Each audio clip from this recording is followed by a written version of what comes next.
Hipizmi, një nga sportet më elitare por më pak të investuar në vend, pritet të marrë një tjetër vëmendje. Claudian Allajbeu, drejtori i përgjithshëm i Spitalit Amerikan, është zgjedhur edhe presidenti i Federatës së Sporteve me kuaj. Sipas zotit Allajbeu, prioriteti janë garat kombëtare për përgatitjen e garuesve të këtij sporti, ndërsa qëllimi është që Shqipëria të marrë pjesë të paktën në një nga garat ndërkombëtare. Sipas presidentit të Federatës, ndërhyrjet e para në infrastrukturë për ta ngritur këtë aktivitet po bëhen nga bizneset private, ndërsa pritet edhe një fond nga ana e Ministrisë së Turizmit, Kulturës, Rinisë dhe Sporteve. Ne shoh si obligim zhvillimin e këtij sporti, duke patur parasysh rritjen e cilësisë së kalorësve tanë. Gjithashtu një nga prioritetet tona do të jetë organizimi i sa më shumë garave kombëtare gjatë këtij viti dhe pjesëmarrja të paktën në një garë ndërkombëtare.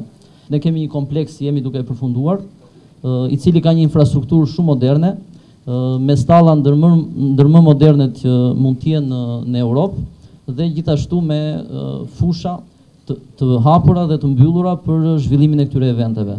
Në këtë takim, drejtuesit të sporteve me kuaj morën pjesë edhe Ministri i Mjedisit Mediu, ai Bujqësisë Genceruli dhe nga PDU-ja Dashamir Tahiri, si dhe dashamirës apo të apasionuar me këtë sport. Një këshill dhe mesazhi kryesor: dashurojeni kalin që të njihni veten, stërvituni me të, siç zbukuroni shëndetin. Ju falenderoj.